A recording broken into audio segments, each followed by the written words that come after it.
Ni kwa nini Kongo inamwagika damu? Wananchi wa Kongo wanaishi katika umaskini na wanauawa mikononi mwa makundi ya waasi kutokana na tamaa ya mataifa ya Magharibi. Hayo ni maoni ya mchambuzi wa masuala ya kisiasa Shahid Borsan.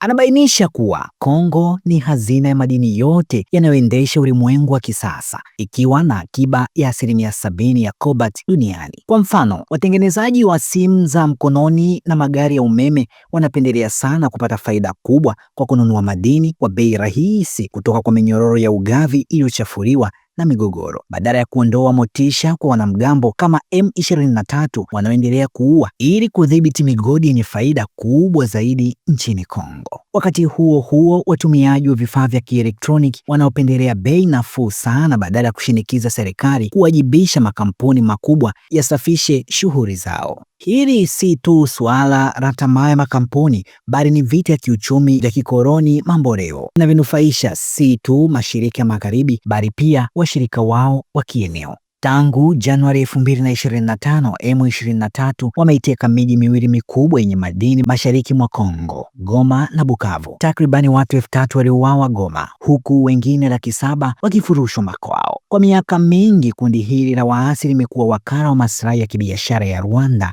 na Uganda katika DRC. Kinshasa inakadiria kupoteza dola bilioni 1 kila mwaka kutokana na uporaji wa rasilimali wa majirani zake. Inaripotiwa kuwa M23 hupata takribani dola 800,000 kwa mwezi kutokana na ushuru wa uchimbaji madini katika mji wa Rubaya uliotekwa mnamo 2024. Hii ni ripoti ya Media Wire Express na mimi ni Joseph Isangura.